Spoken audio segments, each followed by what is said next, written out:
Growing up when I was younger, I didn't see enough dark-skinned trans women, so I was very scared to be who I am now.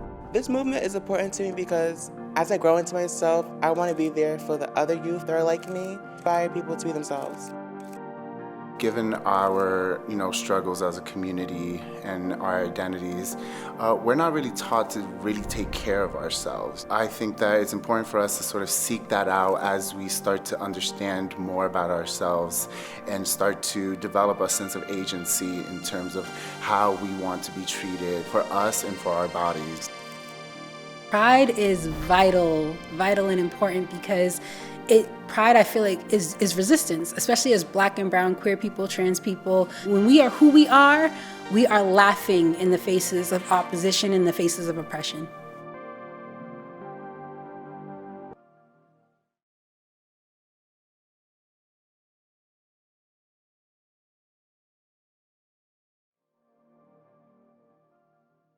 Welcome to the final installment of We Are Here Boston podcast and live stream brought to you by the X Clinic, a program with Codman Square Health Center. I'm your co-host, Amanda Shea, and I'll let my special co-host introduce himself. What's going on, everyone? My name is Curtis Santos. I'm one of the EDs of Boston Gate Urban Foundation. You'll hear a little bit more about us a little later. We got another ED in the building that's going to let you guys know what we do. Today's installment, we invited community members to discuss the issues we have been covering on the show, if y'all been following, you know, and talk about our vision for our community. So let's start with the introductions. Yeah, so everyone, let's introduce themselves. I'm going to start with Marae. Hi everyone, I'm Raymond Rodriguez from the Latinx Geo Wellness Center, and my pronouns are he, him, his, and. Peace and blessings, everyone. My name is Desire Lewis. I am a community health worker of the X Clinic. Just happy to be here, and my pronouns are she, her, and hers. Hello, everybody. My name is Lakeisha Spencer. I am the other ED of Boston Gate Urban Foundation. My pronouns are she and hers. And I'm going to just tell you a little bit about who we are. So Boston Gate Urban Foundation really strives on creating safe spaces for our Black and Latinx urban community here in the city of Boston. You can follow our pages to learn more about us. Our pages are Boston Urban Pride on Facebook, Boston_Urban_Pride on Instagram, and most importantly, our website is lesbigayurbanfoundation.org.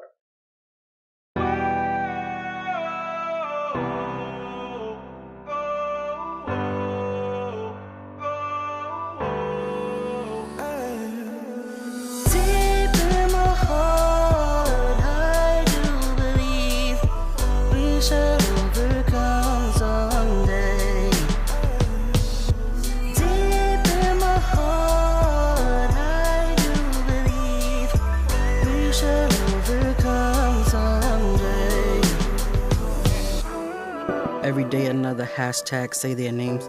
Every day another body bag, nothing has changed. We take to the streets and they place the blame on us. They really should be ashamed, but they're not. And we are so fucking tired. We've had enough of all the shit that's transpired. POTUS is you and the pigs that are really fired. We won't stop until our victory is acquired. In the bullshit we will not drown. Uprise and march in every single town. Dreaming humanity for the Black and the brown. Turn up and turn out till this shit is shut down. They can't continue to deny us our joy and our laughter. If we unite, imagine all the systems we will shatter. All of us, if true freedom is what we're after. No Black person left behind, cause all Black lives matter. Deep in my heart, I do believe we shall overcome someday.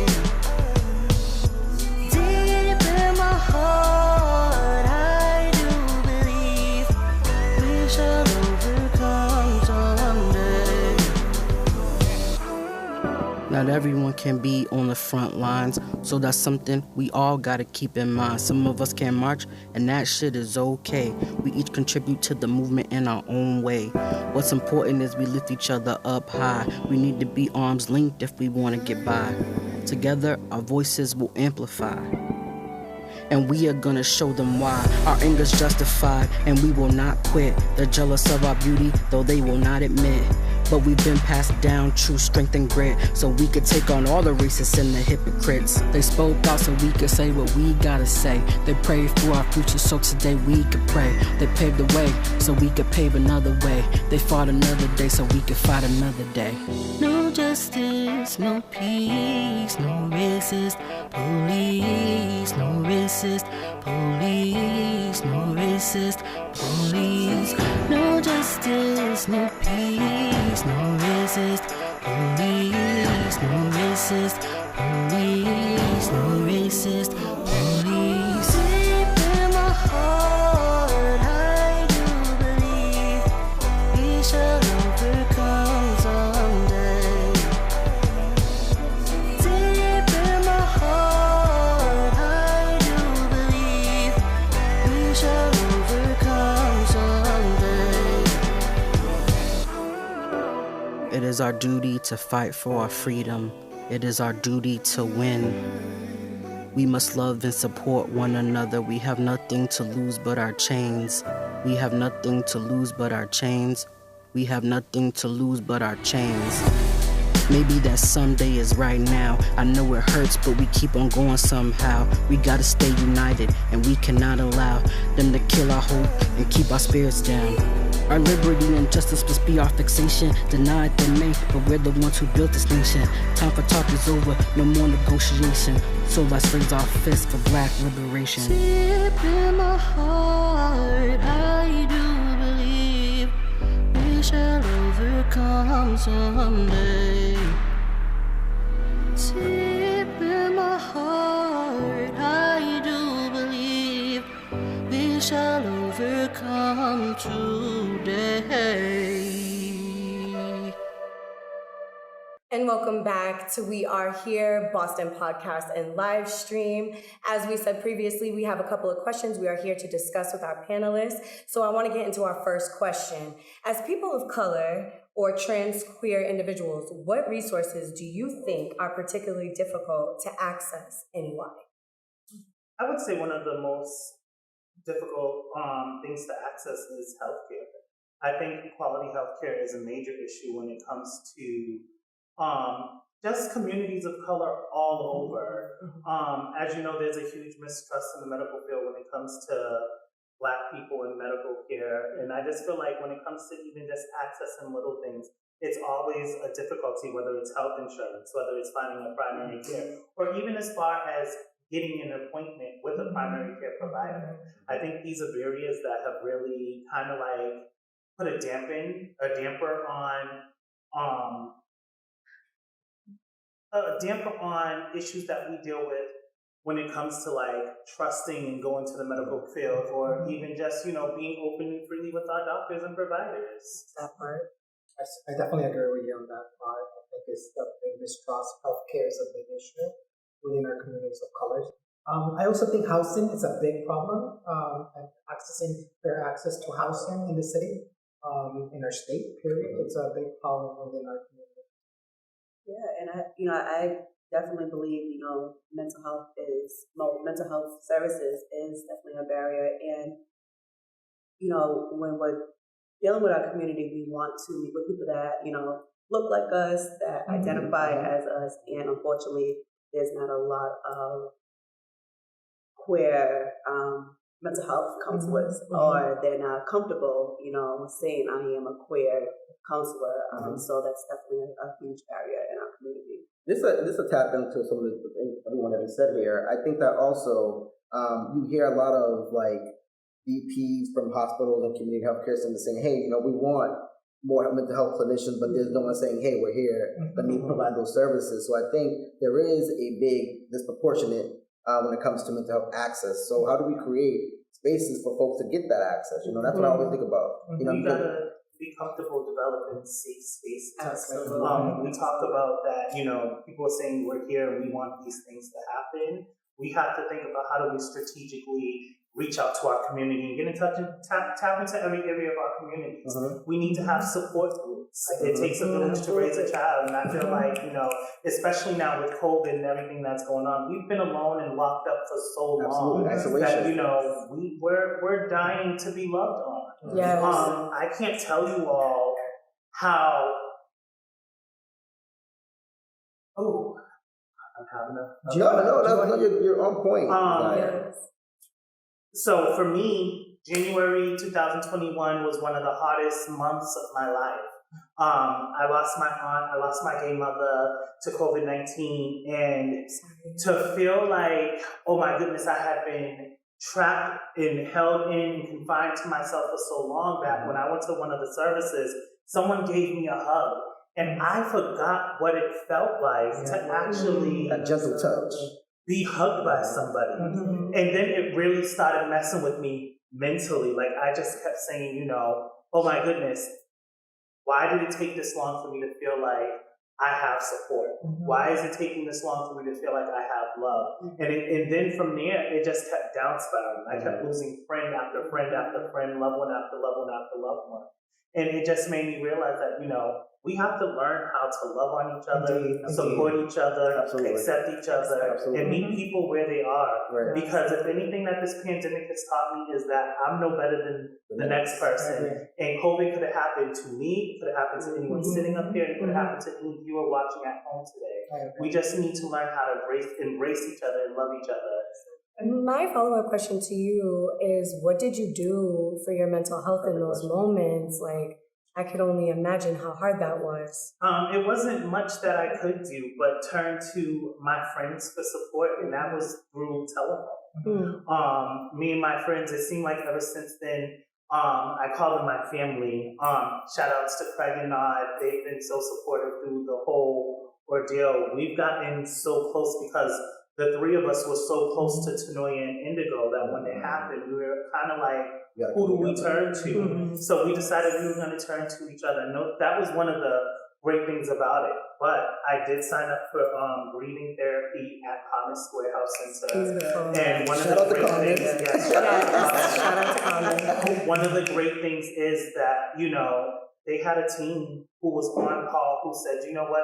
Our appointments are full, but what we can do is we can squeeze you in, have a phone appointment, and then what we can do is try to get you in next week. And that's one of the things I was so grateful for. And they didn't even know I was an employee there because, you know, I thought I was I'm going through. But, you know, they were just, I really, and this is one of the great things that I really enjoy and love about Codman Square.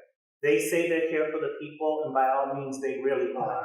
They go above and beyond to access you, whether it's through telephone, whether it's, you know, seeing if they can squeeze you in for a 15-minute appointment. Since working there, I've seen so many things done to try to connect to people, especially in the behavioral health department during this time, because it's very, very crucial that, you know, we're taking care of ourselves mentally and physically, and that we're able to access these services. I want to add to that component of mental health. Can you imagine also being Latino and not speaking English? It's a big problem in our community, like not having a linguistic and culturally appropriate mental health care.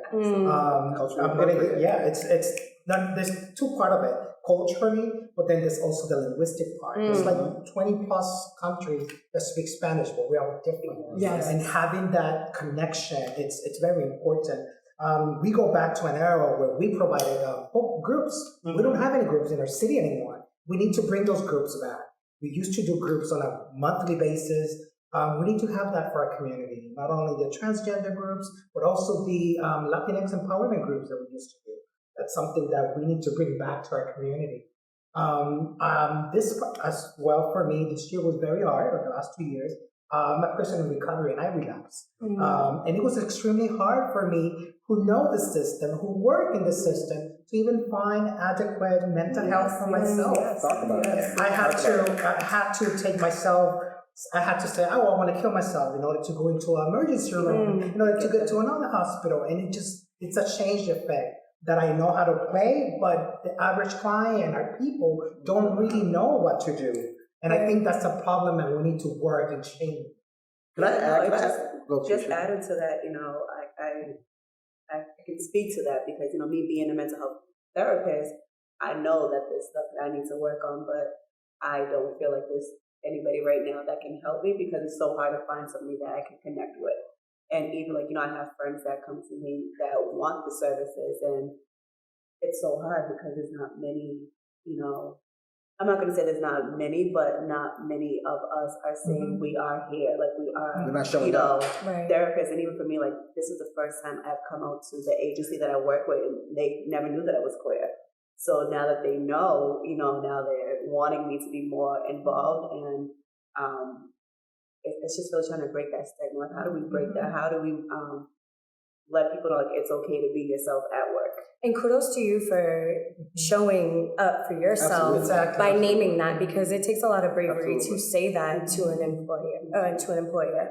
And also, I had a follow-up question for you. When you talked about these focus groups, for somebody who has never attended a focus group, what did they entail? Because you said they were really important. You had one once a month. What kind of topics and discussions and kind of meeting did you have? So I'm going to say since 2016, when Amir Dixon hired me at the Connected Boston program, and we work over at the Multiple Trades Coalition, we used to offer the Latinx Empowerment Group once a month, and we also used to offer transgender focus groups where we basically just talk about everyday issues that we went through. What's going on in your life? How are you feeling today?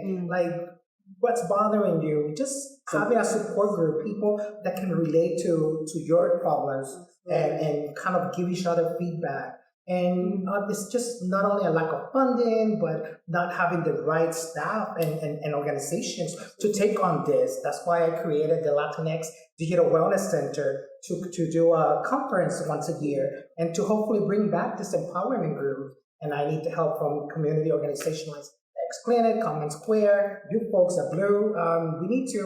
I preach that we work better together instead of separated. I always tell my Latinx community, we are Afro-Latinos, we are Latino, we are one culture.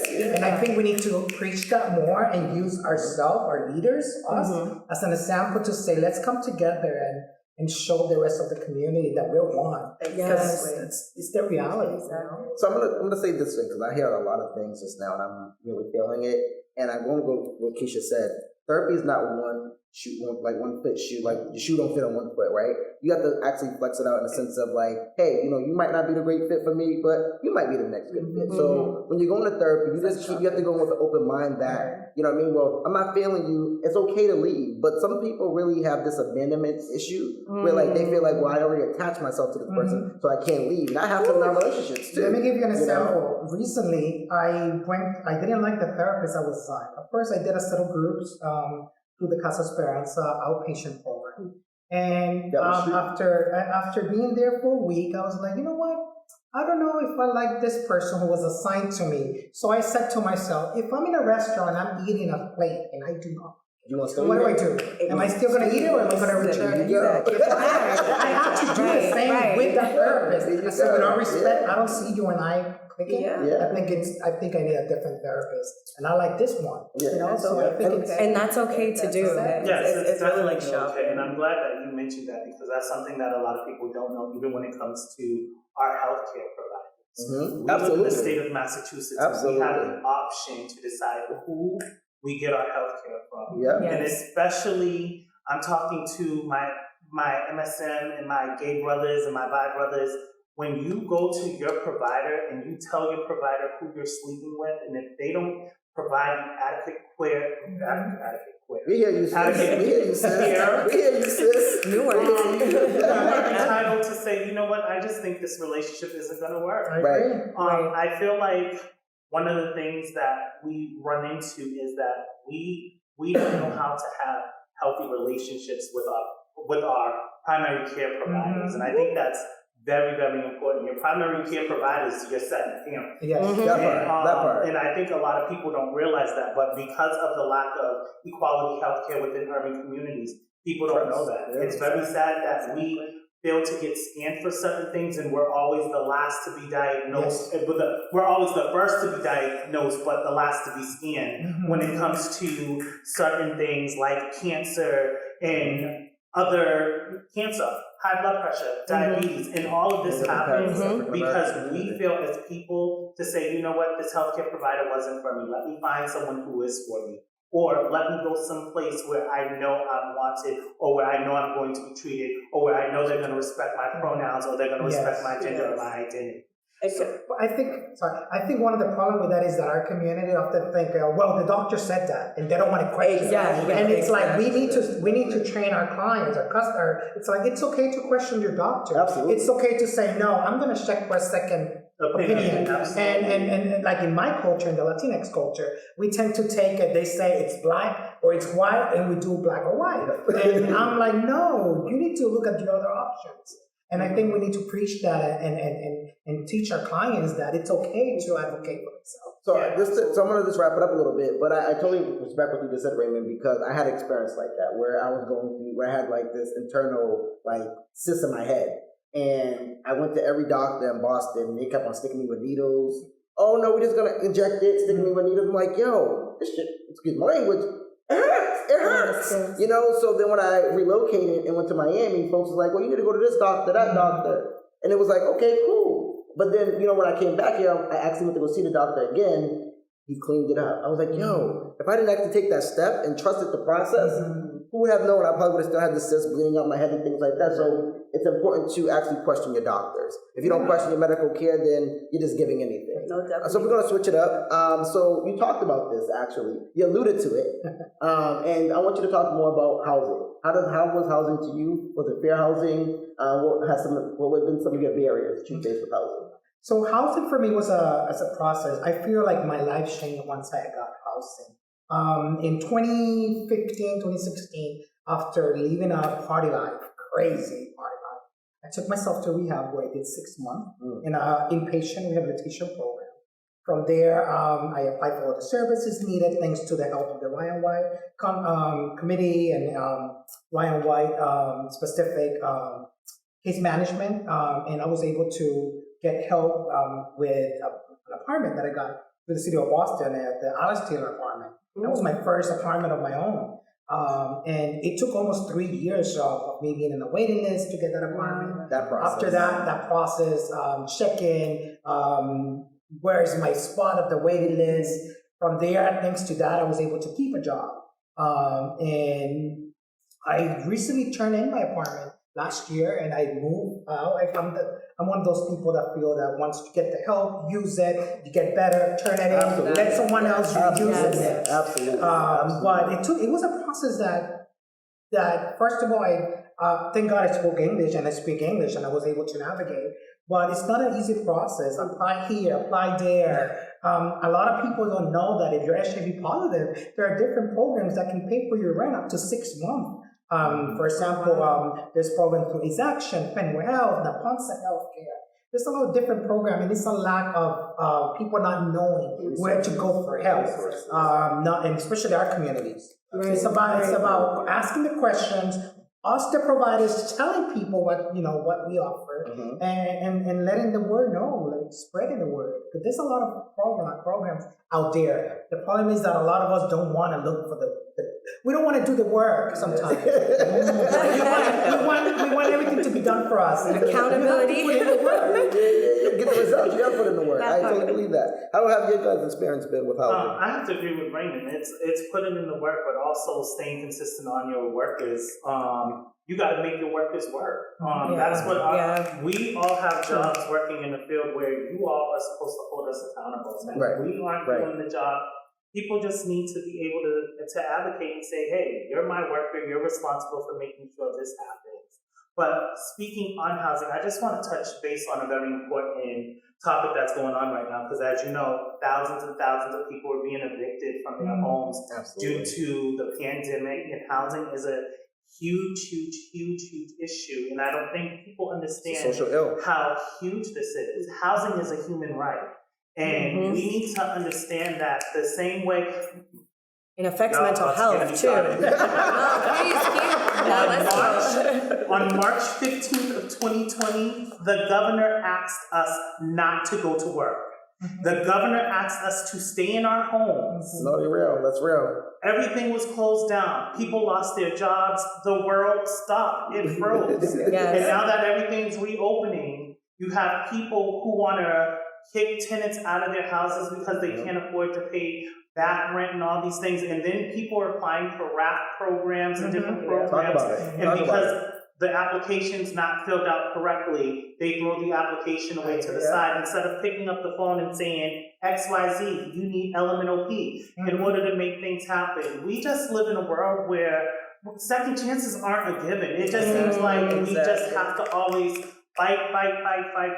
And being a Black transgender woman, one of the things that I've really been thankful for is the Transgender Emergency Fund. Chastity Bowick has been on her grind, making sure that trans women of color in our community do not have to sit here and go through it through this whole pandemic. One of the things, what's in your head? Share it. Bring it on. What's in your head? No, what's in your head? Share it. One of the things that has really, that I'm just glad to see is that, you know, if anything the pandemic hasn't taught our community is to really come together despite issues we may have for one another.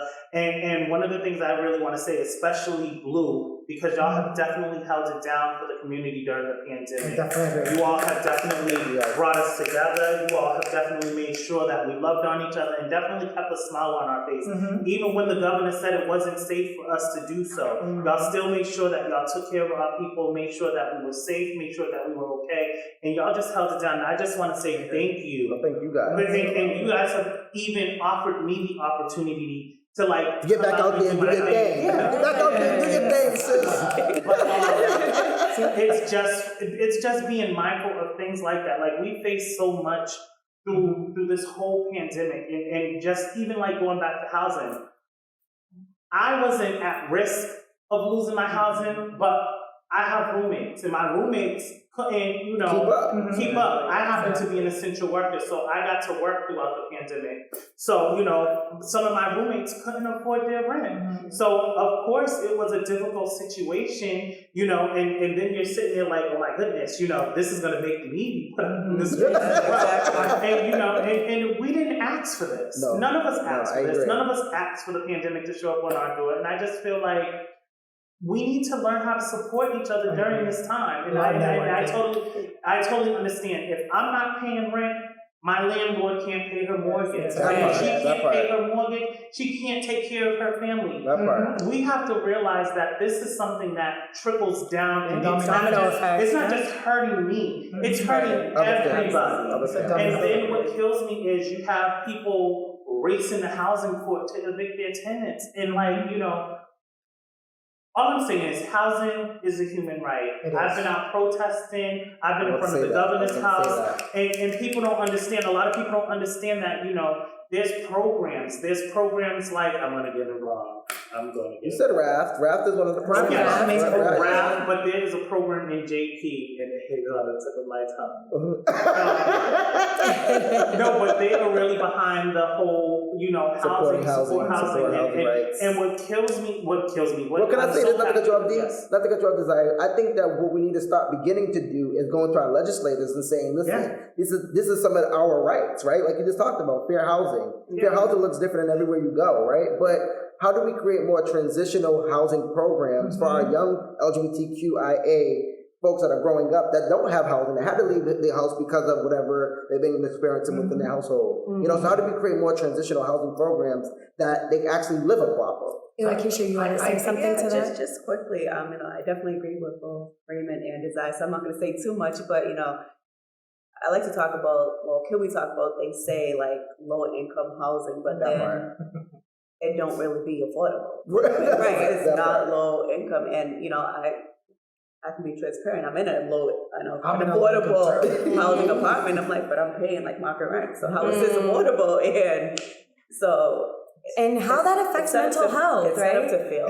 the stress between with everything, and then on top of it, because we're still technically in a pandemic, now we have a vaccination that came out, and Joe Biden is has already passed the law saying that if you're an employer with over 100 employees, you have to get the vaccination. So again, like, where does that put, you know, people that look like us, you know, who are already marginalized as it is, and then to be forced into this predicament of taking maybe a vaccine that they may or may not want to take, in order to afford their housing. Can I say this also to what your point is, Amanda? Great point. But I think that what really bothers me is that we have queer individuals that are going through transitions, right? And we're saying, oh, you have to take this vaccine or else you're going to lose your job. That goes back to the point of what Desire talked about just a minute ago, when you talked about there's no, okay, if I can't get the job to pay my bills, I'm going to be evicted. Yeah. So there has to be some type of way that, I don't know, some type of organization regarding COVID-19 and the vaccination, how do we come together to really push that? Because that should be a law too. I'm talking about laws, y'all. That should be a law too. Like overall, the system's here to fail us, and then that's where we come into, this is where we come into play. Like we have to, be these voices for our community because, it is just failing us just in all aspects of, all of our lives. And it's a cliff effect, back where I work, we talk about the cliff effect where folks in low-income housing and low-income communities were getting thousands of dollars a week, right? They were getting $1,000 a week, which they never probably seen that in their regular paycheck. We're going to be real with each other right now. And the cliff effect and the domino effect is that now they're taking all these PUAs and all this other extra funding away from our people. Now the cliff effect is, guess what? Now they're going to be feeling it. They're going down. And they're going to feel it down because now people got Benzes and Lexuses. People, it's just the same kind of money. They're living their best life. I think that at least if we look at our city and we start uniting, like your organization, my organization, and start coming together and say, what can we do? What pressure can we put on our local leaders, the people that we elect, the people that we get an office because of us? Look at the other nonprofit organizations in our city that receive public funding and say, listen, you're getting this.